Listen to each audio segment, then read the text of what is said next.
வணக்கம். ஜெம் செய்திகளுக்காக நான் உங்கள் ஜெனிஷா அகஸ்டன். இந்திய நேரப்படி காலை 8:30 மணி செய்திகள். முதலில் ஜெம் தலைப்பு செய்திகளை காணலாம். லக்னோவில் உள்ள ஒரு தனியார் பயிற்சி மையத்தில் ஏற்பட்ட பயங்கர தீ விபத்து. 15 மாணவ மாணவிகள் சம்பவ இடத்திலேயே பரிதாபமாக உயிரிழப்பு. ஆளுநர் உரைக்கு நன்றி தெரிவிக்கும் தீர்மானத்தின் மீதான விவாதத்திற்கு முதலமைச்சர் விஜய் பதிலுரை. சட்டசபையில் எதிர்க்கட்சிகள் எழுப்பிய கேள்விகளுக்கு பதிலளிப்பார் என எதிர்பார்ப்பு. தமிழகத்தில் உள்ள அனைத்து திறந்தவெளி நெல் கொள்முதல் நிலையங்களிலும் குடோன்கள் அமைக்க வேண்டும். அதிமுக பொதுச் செயலாளர் எடப்பாடி பழனிசாமி வலியுறுத்தல். அமெரிக்கா ஈரான் இடையிலான பிரச்சினைகளை தன்னால் மிக விரைவாக தீர்க்க முடியும். அமெரிக்க அதிபர் டொனால்ட் ட்ரம்ப் அறிவிப்பு. உலகக்கோப்பை கால்பந்து தொடரின் குரூப் ஜே பிரிவுக்கான போட்டி. ஆஸ்திரியாவை வீழ்த்தி அர்ஜென்டினா அணி அபார வெற்றி. இனி விரிவான செய்திகளை காணலாம். லக்னோவில் உள்ள ஒரு தனியார் பயிற்சி மையத்தில் ஏற்பட்ட பயங்கர தீ விபத்தில் 15 மாணவ மாணவிகள் சம்பவ இடத்திலேயே பரிதாபமாக உயிரிழந்துள்ளனர். உத்தரப்பிரதேச மாநிலம் லக்னோ அருகே புரானியா கிராமத்தில் உள்ள தனியார் பயிற்சி மையத்தில் திடீரென்று தீ விபத்து ஏற்பட்டது. இதுகுறித்து தகவல் அறிந்து சம்பவ இடத்திற்கு வந்த தீயணைப்பு துறையினர் தீயை போராடி முற்றிலுமாக அணைத்தனர். இந்த விபத்தில் 15 மாணவ மாணவிகள் தீயில் கருகி பரிதாபமாக உயிரிழந்த நிலையில் 4 பேர் படுகாயமடைந்தனர். மேலும் படுகாயமடைந்தவர்களை தீயணைப்பு துறையினர் மீட்டு அருகில் உள்ள மருத்துவமனையில் அனுமதித்தனர். இந்த சம்பவம் குறித்து காவல்துறையினர் விசாரணை மேற்கொண்டு வருகின்றனர். இது தொடர்பாக குடியரசுத் தலைவர் திரௌபதி முர்மு தன்னுடைய சமூக வலைதள பக்கத்தில் லக்னோவில் நடந்த பயங்கர தீ விபத்தில் ஏராளமானோர் உயிரிழந்த செய்தி நெஞ்சை உலுக்குவதாக தெரிவித்துள்ளார். உயிரிழந்தவர்களின் குடும்பத்தினருக்கு தன்னுடைய ஆழ்ந்த இரங்கலை தெரிவித்தார். மேலும் காயமடைந்தவர்கள் விரைவில் குணமடைய பிரார்த்திப்பதாக கூறினார். பிரதமர் மோடி வெளியிட்டுள்ள அறிக்கையில் லக்னோவில் நடந்த தீ விபத்தில் உயிரிழப்புகள் ஏற்பட்டிருப்பது மிகுந்த மனவேதனையை அளிப்பதாக கூறினார். உயிரிழந்தவர்களின் குடும்பத்தினருக்கு தன்னுடைய ஆழ்ந்த இரங்கலை தெரிவித்தார். காயமடைந்தவர்கள் விரைவில் குணமடைய வேண்டுவதாக கூறினார். மீட்பு பணிகள் தொடர்ந்து நடைபெற்று வருகிறது. மேலும் அதிகாரிகள் தேவையான அனைத்து உதவிகளையும் வழங்கி வருவதாக தெரிவித்துள்ளார்.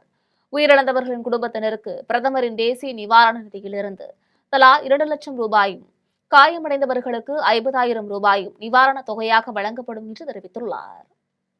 ஆளுநர் உரைக்கு நன்றி தெரிவிக்கும் தீர்மானத்தின் மீதான விவாதத்திற்கு இன்று சட்டசபை கூட்டத்தொடர் கூடுகிறது. சென்னை தலைமைச் செயலகத்தில் இன்று சட்டசபை கூட்டத்தொடர் கூடுகிறது. கூட்டத்தொடரில் ஆளுநர் உரைக்கு நன்றி தெரிவிக்கும் தீர்மானத்தின் மீதான விவாதத்திற்கு முதலமைச்சர் விஜய் பதிலளித்து உரை நிகழ்த்துவார். மேலும் சட்டசபையில் எதிர்க்கட்சிகள் எழுப்பிய விமர்சனங்கள் மற்றும் கேள்விகளுக்கு பதிலளிப்பார் என எதிர்பார்க்கப்படுகிறது. மாற்றம் கொண்டு வருவோம் என்று சொன்ன தாவேக ஆட்சியில் எந்த மாற்றமும் இல்லாமல் விவசாயிகளின் நெல்மணிகள் மழையில் நனைந்து வீணாகின்றன என்று அதிமுக பொதுச் செயலாளர் எடப்பாடி பழனிசாமி குற்றம் சாட்டியுள்ளார். அதிமுக பொதுச் செயலாளர் எடப்பாடி பழனிசாமி தன்னுடைய சமூக வலைதள பக்கத்தில் ஆட்சியாளர்களின் அலட்சியத்தாலும் அஜாக்கிரதையாலும் அரசின் திறந்தவெளி கிடங்குகளில் விவசாயிகள் பாடுபட்டு விளைவித்த நெல் மூட்டைகள் மழைநீரில் நனைந்து முளையிட்டு வீணாவது தொடர்கதையாகி உள்ளதாக தெரிவித்துள்ளார்.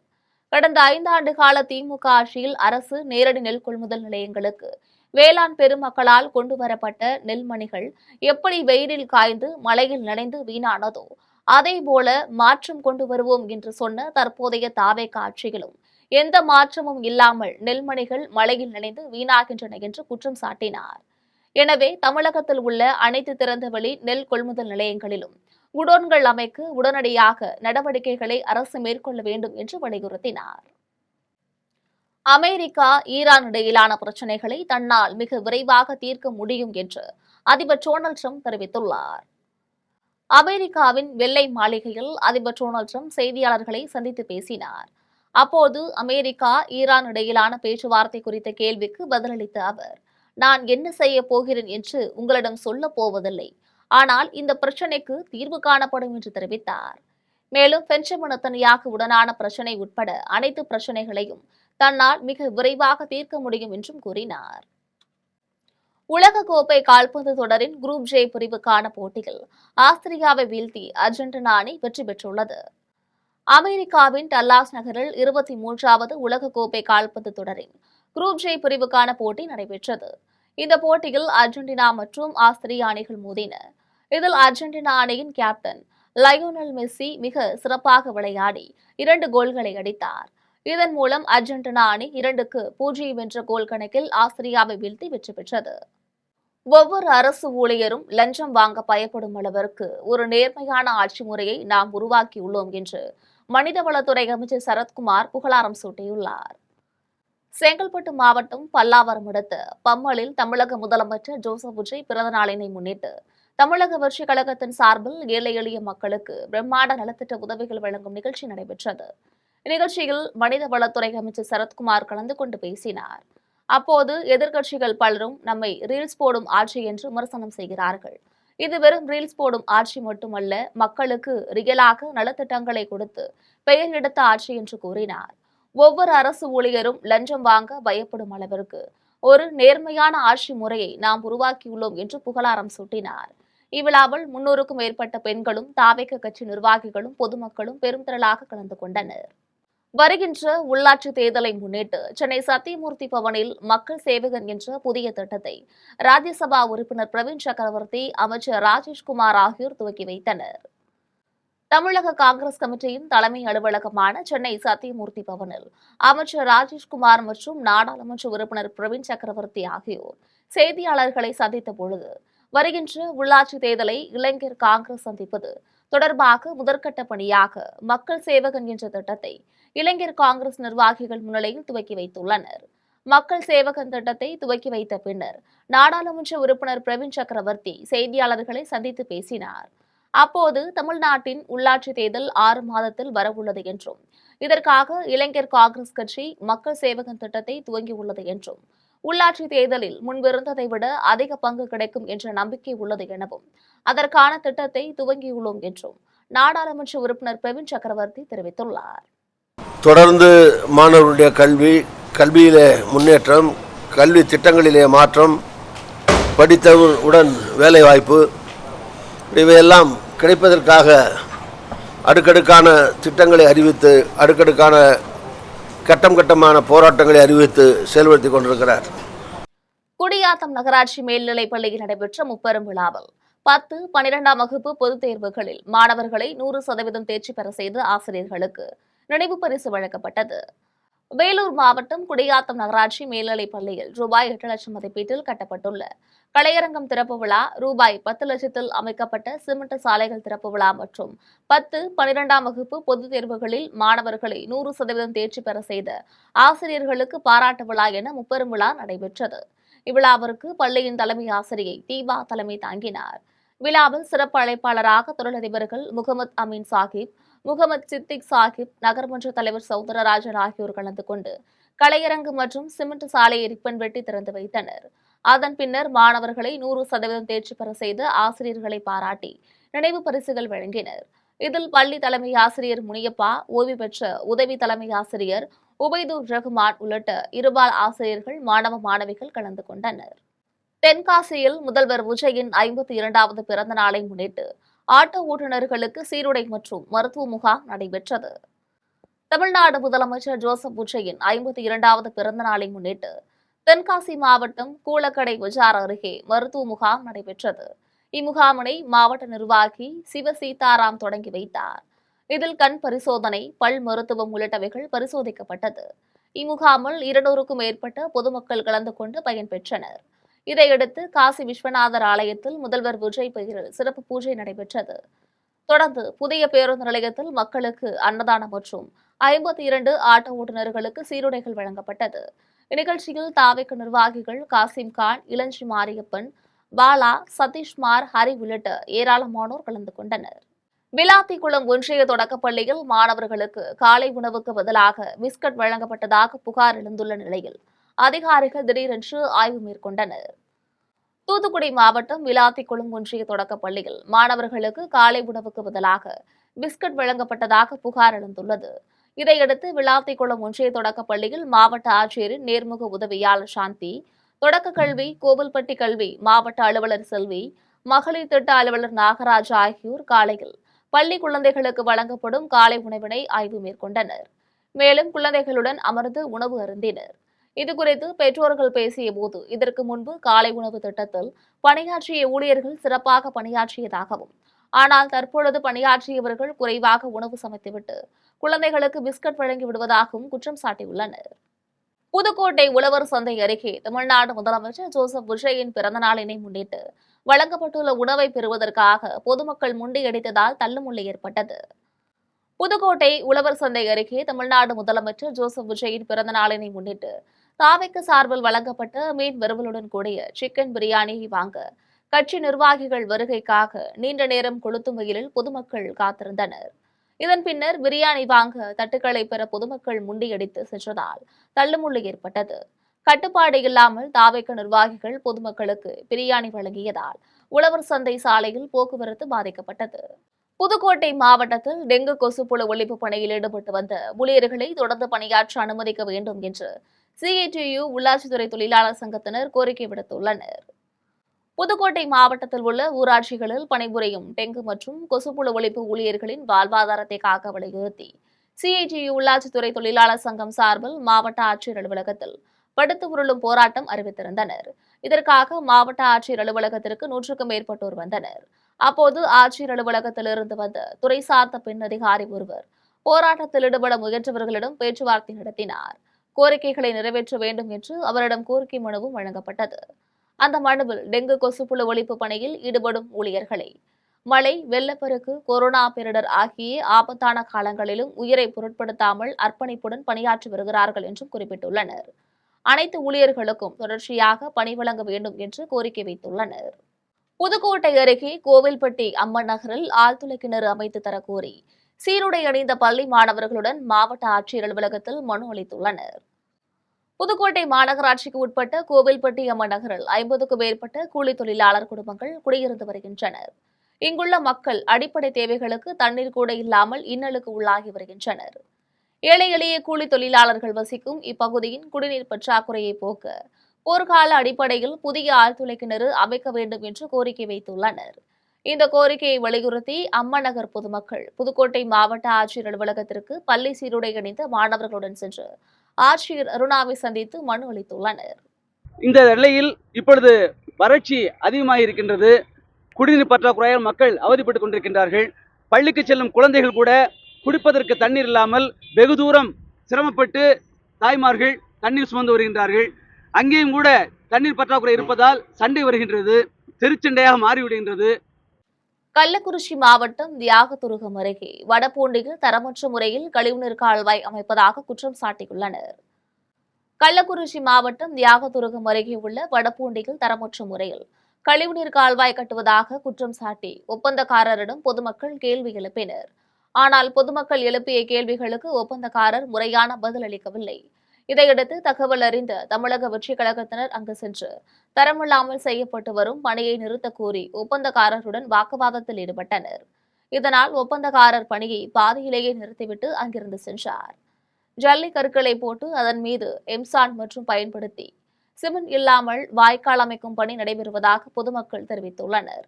மாவட்ட நிர்வாகம் உடனடியாக தலையிட்டு பணிகளை ஆய்வு செய்து தரமான முறையில் வாய்க்கால் கட்ட நடவடிக்கை மேற்கொள்ள வேண்டும் என்று கோரிக்கை வைத்துள்ளனர். திருச்சி மாவட்ட எர்த் மூவர் சங்கம் சார்பில் தங்களது கோரிக்கைகளை வலியுறுத்தி அடையாள வேலைநிறுத்த போராட்டத்தில் ஈடுபட்டனர். திருச்சி மாவட்டத்தில் உள்ள எர்த் மூவர் சங்கத்தினர் வேலை நிறுத்தத்தில் ஈடுபட்டுள்ளதால் 1000க்கும் மேற்பட்ட JCB இயந்திரங்கள் உட்பட எந்த இயந்திரங்களும் இயக்கப்படவில்லை. இதனால் அரசு அலுவலக கட்டிட பணிகள் பாதிக்கப்பட்டுள்ளது. மேலும் அரசுக்கு வருவாய் இழப்பு ஏற்பட்டுள்ளதாக தெரிவித்துள்ளனர். தங்களது முக்கிய கோரிக்கைகளான JCB வாகனங்களின் விலை 2 மடங்கு உயர்ந்துள்ளது, உதிரி பாகங்கள், டீசல், ஆயில் விலை ஏற்றத்தை கண்டித்தும் அரசு 7 அறிவிப்புகளை அரசியல்வாதிகளுக்கும் பெரும் முதலீட்டு நிறுவனங்களுக்கும் கொடுக்கக்கூடாது என்றும் எங்களை போன்ற சிறு நிறுவனங்களுக்கு வழங்க வேண்டும் என்றும் பல்வேறு கோரிக்கைகளை வலியுறுத்தி அடையாள வேலைநிறுத்த போராட்டத்தில் எர்த் மூவர் சங்கத்தினர் ஈடுபட்டுள்ளனர். பிரித்து ஒவ்வொரு பகுதிக்கும் 100லேருந்து 150 வண்டியை நிறுத்தி நாங்கள் எங்களுடைய கண்டனத்தை பதிவு பண்ணுறோம். இது முதல்ல நாங்கள் ஒரு அடையாள வேலை நிறுத்தமாக செஞ்சுக்கிட்டு இருக்கிறோம். அதாவது இன்சூரன்ஸ் இன்றைக்கி பார்த்திங்கன்னா டபுள் ஆகிடுச்சு. அதே போல் டேக்ஸ் பார்த்திங்கன்னா 3 லட்ச ரூபா வாங்குறீங்க. பழைய டேக்ஸ் முறையே எங்களுக்கு வேணும், வருஷத்துக்கு கட்டுற மாதிரி. வேலூர் மாவட்டம் லத்தேரியில் பயிர்க்கடன் முழுமையாக தள்ளுபடி செய்யக்கோரி விவசாயிகள் பாதுகாப்பு சங்கத்தினர் உண்ணாநிலை போராட்டத்தில் ஈடுபட்டனர். வேலூர் மாவட்டம் லத்தேரியில் தமிழக விவசாயிகள் பாதுகாப்பு சங்க மாவட்ட தலைவர் வெங்கடேசன் தலைமையில் நடைபெற்ற உண்ணாநிலை போராட்டத்தில் 500க்கும் மேற்பட்டோர் கலந்து கொண்டனர். தாவேக்க தேர்தல் அறிக்கையில் பயிர்க்கடன் முழுமையாக தள்ளுபடி செய்யப்படும் என கூறிவிட்டு இப்போது அதற்கு மாறாக செயல்படுவது ஏமாற்றம் அளிப்பதாக தெரிவித்தனர். தங்கள் கோரிக்கையை ஏற்காவிட்டால் அடுத்த கட்டமாக மாவட்ட ஆட்சியர் அலுவலகம், கூட்டுறவு சங்கங்கள், சட்டமன்ற உறுப்பினர் வீடு ஆகியவற்றை முற்றுகையிட்டு போராட்டம் நடத்தப்படும் என்று விவசாய பாதுகாப்பு சங்கம் சார்பில் எச்சரிக்கை விடுக்கப்பட்டுள்ளது. பளூர் ஒன்றியம் உதயநத்தம் கிராமத்தில் கடந்த 1 மாத காலமாக குடிநீர் வராததை கண்டித்து கிராம மக்கள் சாலை மறியல் போராட்டத்தில் ஈடுபட்டனர். அரியலூர் மாவட்டம் பளூர் ஒன்றியம் உதயநத்தம் கிராமத்தில் கடந்த 1 மாத காலமாக குடிநீர் வராததால் பள்ளிக்கூடம் திறந்தது முதல் பிள்ளைகளை காலையில் குளிக்க வைத்து பள்ளிக்கு அனுப்புவதற்கும் பிள்ளைகளுக்கு காலை உணவு செய்து கொடுக்கவும் மிகவும் சிரமமாக உள்ளது என்றும், அருகில் உள்ள அன்னக்காரன்பேட்டை கிராமத்திற்கு சென்று தண்ணீர் எடுத்து வந்து பாதுகாத்து வைக்க வேண்டிய சூழ்நிலையில் இருக்கின்றோம் என்றும் பொதுமக்கள் குற்றம் சாட்டுகின்றனர். மேலும் இது தொடர்பாக சம்பந்தப்பட்ட அதிகாரிகளிடம் முறையிட்டும் நடவடிக்கை மேற்கொள்ளாததால் அணைக்கரை சாலையில் உதயநத்தம் கிராம மக்கள் சாலை மறியல் போராட்டத்தில் ஈடுபட்டனர். அப்போது முறையான குடிநீர் வழங்க வேண்டும் என வலியுறுத்தினர். இதுகுறித்து தகவல் அறிந்து சம்பவ இடத்திற்கு வந்த பளூர் காவல்துறையினர் மற்றும் ஊராட்சி ஒன்றிய அலுவலர்கள் பேச்சுவார்த்தையில் ஈடுபட்ட போது உரிய நடவடிக்கை எடுப்பதாக உறுதியளித்ததை அடுத்து அனைவரும் கலைந்து சென்றனர். நாங்களும் தேங்காய் தண்ணி 2 வேளை கூட கொடுங்க, 10 குடம். எங்களுக்கு குடிக்கவும் தண்ணி இல்லை, குளிக்கவும் தண்ணி. பிள்ளைங்க கொள்ளைக்கு போனாலும் கழுவுற தண்ணி இல்லை, குடிக்க கூட எங்களுக்கு தண்ணி இல்லை. ஏறி எங்களுக்கு சுத்தம் கிடையாது, சின்னாத்துல எங்களுக்கு தண்ணி வர கிடையாது. நான் எப்படி சார் பிழைக்கிற இந்த ஊர்ல? நாங்கள் இங்கேருந்து சோழமாதையை போய் தண்ணி தூக்குறோம், அன்னாரமட்டில் போய் தண்ணி தூக்குறோம், கருப்பூர்ல போய் தண்ணி தூக்குறோம். எத்தனை நாளைக்கு அடுத்த ஊருக்காரங்க எங்களுக்கு தண்ணி கொடுப்பாங்க? ராணிப்பேட்டை அருகே கணவரின் தொடர் தொல்லையால் மனமுடைந்த மனைவி தன்னுடைய உயிரை மாய்த்துக் கொண்டதாக கூறி அவரது பெற்றோர் உடலை பெற்றுக்கொள்ள மறுத்து போராட்டத்தில் ஈடுபட்டது அப்பகுதியில் பெரும் பரபரப்பை ஏற்படுத்தியுள்ளது. ராணிப்பேட்டை மாவட்டம் தாமரைப்பாக்கத்தை சேர்ந்தவர்கள் சின்னத்தம்பி நித்யா தம்பதியர். இருவருக்கும் கடந்த 5 ஆண்டுகளுக்கு முன்பு திருமணம் நடைபெற்ற நிலையில் 3 வயதில் தற்பொழுது பெண் குழந்தை உள்ளது. இந்நிலையில் சின்னத்தம்பி அதிக அளவில் மது அருந்திக் கொண்டும் வேலைக்கு செல்லாமல் இருந்து வந்துள்ளார். இதன் காரணமாக இருவருக்கும் இடையே கருத்து வேறுபாடு ஏற்பட்டு கடந்த 3 ஆண்டுகளாக நித்யா கணவனை பிரிந்து தன்னுடைய தாயார் வீட்டிலிருந்து வசித்து வருகிறார். மேலும் தன்னுடைய பெண் பிள்ளையை பராமரித்து வந்துள்ளார். தொடர்ந்து சின்னத்தம்பி நித்யாவிடம் தொலைபேசி வாயிலாக பேசி கடும் தகராறில் ஈடுபட்டு வந்ததால் மனமுடைந்து போன நித்யா வீட்டில் யாரும் இல்லாத நேரம் பார்த்து தூக்கிட்டு தன்னுடைய உயிரை மாய்த்துக் கொண்டார். இதனையடுத்து உயிரிழந்த நித்யாவின் உடல் ஆற்காடு அரசு மருத்துவமனையில் கூராய்வுக்காக வைக்கப்பட்டுள்ள நிலையில் நித்யாவின் பெற்றோர்கள் அவரது உடலை வாங்க மறுத்து தன்னுடைய பேத்திக்கு ஜீவனாம்சம் வழங்க வேண்டும் என வலியுறுத்தி போராட்டத்தில் ஈடுபட்டதால் மருத்துவமனையில் பெரும் பரபரப்பு ஏற்பட்டது. தகவல் அறிந்து வந்த ஆற்காடு நகர காவல்துறையினர் நித்யாவின் பெற்றோருடன் பேச்சுவார்த்தையில் ஈடுபட்டனர். ஆற்காடு நகராட்சி பம்ப் ஆபரேட்டர்களை தாக்கிய நபர் மீது புகார் அளித்து 4 தினங்களுக்கு மேலாகியும் காவல்துறையினர் கைது செய்யாததால் காவல் நிலையத்தை முற்றுகையிட்டு நகராட்சி பணியாளர்கள் போராட்டத்தில் ஈடுபட்டனர். ராணிப்பேட்டை மாவட்டம் ஆற்காடு நகராட்சி நிர்வாகத்தில் பம்ப் ஆபரேட்டராக சுரேஷ்குமார் என்பவர் பணியாற்றி வருகிறார். இவர் கடந்த 15ஆம் தேதி KM லட்சுமணன் பூங்கா பகுதியில் தண்ணீர் வெளியேற்றும் பணியினை மேற்கொண்டார். அப்போது அந்த பூங்காவிற்கு 2 பெண்களுடன் வந்த லேபர் தெருவை சேர்ந்த சூர்யா என்பவர் அங்கு சிறுவர்களுக்காக அமைக்கப்பட்டுள்ள உடைந்த ஊஞ்சலில் விளையாடிக் கொண்டிருந்தார். இதனை கண்ட சுரேஷ் சூர்யாவிடம் ஊஞ்சலில் விளையாட வேண்டாம் என்று கூறியுள்ளார். இதனால் ஆத்திரமடைந்த சூர்யா பம்ப் ஆபரேட்டர் சுரேஷ்குமாரை தகாத வார்த்தைகளால் பேசி அடித்து தாக்கியுள்ளார். அதனைத் தொடர்ந்து சுரேஷ்குமார் நகராட்சி நிர்வாகத்திடம் இதுகுறித்து தகவல் தெரிவித்ததன் அடிப்படையில் மற்றொரு பணியாளரான புஷ்பராஜ் சம்பவ இடத்திற்கு வந்தபோது அவரையும் சூர்யா தாக்கியதில் காயமடைந்தார். இதனால் புஷ்பராஜ் மற்றும் சுரேஷ்குமார் ஆகிய இருவரும் ஆற்காடு அரசு மருத்துவமனையில் சிகிச்சைக்காக அனுமதிக்கப்பட்டுள்ளனர். இதன் பின்னர் இதுகுறித்து ஆற்காடு நகர காவல் நிலையத்தில் பிரச்சினை சம்பந்தமாக புகார் மனு அளித்துள்ளனர். தொடர்ந்து 4 நாட்கள் ஆகியும் காவல்துறையினர் நடவடிக்கை எடுக்காததால் ஆற்காடு நகர காவல் நிலையத்தை தூய்மை பணியாளர்கள் முற்றுகையிட்டு போராட்டத்தில் ஈடுபட்டனர். பம்ப் ஆபரேட்டர்களை தாக்கிய சூர்யாவை உடனடியாக கைது செய்ய வேண்டும் என்று வலியுறுத்தினர். இதனால் அப்பகுதியில் பெரும் பரபரப்பு ஏற்பட்டது. தலைவாசல், மணிவிழுந்தான் மற்றும் அதன் சுற்றுவட்டார பகுதிகளில் திடீரென்று சூறைக்காற்றுடன் கூடிய கனமழை கொட்டி தீர்த்தது. சேலம் மாவட்டம் தலைவாசல், மணிவிழுந்தான் மற்றும் அதன் சுற்றுவட்டார பகுதிகளில் திடீரென்று சூறைக்காற்றுடன் கூடிய கனமழை மற்றும் ஆலங்கட்டி மழை கொட்டி தீர்த்தது. இந்த கனமழையால் வெயிலின் தாக்கம் குறைந்து குளிர்ச்சியான சூழல் நிலவியது. இதனால் பொதுமக்களின் இயல்பு வாழ்க்கை பாதிக்கப்பட்டது. மங்களம் பகுதியில் கருமேகம் சூழ்ந்து சூறைக்காற்றுடன் திடீரென்று அரை மணி நேரத்திற்கு மேலாக பெய்த கனமழையால் பொதுமக்கள் மற்றும் விவசாயிகள் மகிழ்ச்சியடைந்துள்ளனர். திருவண்ணாமலை மாவட்டம் மற்றும் அதன் சுற்றுவட்டார பகுதிகளான நூக்காம்பாடி, வேடந்தபாடி, பூதமங்கலம், பாலானந்தல், புதூர், கருமாரப்பட்டி, காணலாப்பாடி உள்ளிட்ட பகுதிகளில் காலை முதல் வெயில் வாட்டி வந்த நிலையில் மாலை திடீரென்று கருமேகம் சூழ்ந்து சூறைக்காற்றுடன் அரை மணி நேரத்திற்கு மேலாக பெய்த கனமழையால் சாலையோரம் இருந்த பேனர் மற்றும் மரங்கள் சாய்ந்தன. மேலும் மழையால் வெப்பம் குறைந்து குளிர்ச்சி நிலவியதால் விவசாயிகள், பொதுமக்கள் மகிழ்ச்சியடைந்தனர். மேலும் மங்களம் மற்றும் அதன் சுற்றுவட்டார பகுதிகளில் பயிரிட்டு வந்த பயிர்களுக்கு தற்பொழுது பெய்த மழையால் பூமி குளிர்ச்சியடைந்து போதிய நீர் ஆதாரம் கிடைத்துள்ளதாக பொதுமக்கள் மற்றும் விவசாயிகள் மகிழ்ச்சி தெரிவிக்கின்றனர். மீண்டும் ஜெம் தலைப்பு செய்திகள். லக்னோவில் உள்ள ஒரு தனியார் பயிற்சி மையத்தில் ஏற்பட்ட பயங்கர தீ விபத்து. 15 மாணவ மாணவிகள் சம்பவ இடத்திலேயே பரிதாபமாக உயிரிழப்பு. ஆளுநர் உரைக்கு நன்றி தெரிவிக்கும் தீர்மானத்தின் மீதான விவாதத்திற்கு முதலமைச்சர் விஜய் பதிலுரை. சட்டசபையில் எதிர்க்கட்சிகள் எழுப்பிய கேள்விகளுக்கு பதிலளிப்பார் என எதிர்பார்ப்பு. தமிழகத்தில் உள்ள அனைத்து திறந்தவெளி நெல் கொள்முதல் நிலையங்களிலும் குடோன்கள் அமைக்க வேண்டும். அதிமுக பொதுச் செயலாளர் எடப்பாடி பழனிசாமி வலியுறுத்தல். அமெரிக்கா, ஈரான் இடையிலான பிரச்சினைகளை தன்னால் மிக விரைவாக தீர்க்க முடியும். அமெரிக்க அதிபர் டொனால்ட் ட்ரம்ப் அறிவிப்பு. உலகக்கோப்பை கால்பந்து தொடரின் குரூப் ஜே பிரிவுக்கான போட்டி. ஆஸ்திரியாவை வீழ்த்தி அர்ஜென்டினா அணி அபார வெற்றி. இத்துடன் ஜெம் செய்திகள் நிறைவடைகின்றன. மீண்டும் ஜெம் செய்திகள் மதியம் 1:30 மணிக்கு. உடனுக்குடன் செய்திகளை காண ஜெம் லைவ்.tv என்ற இணையதளத்தில் இணைந்திருங்கள். நன்றி, வணக்கம்.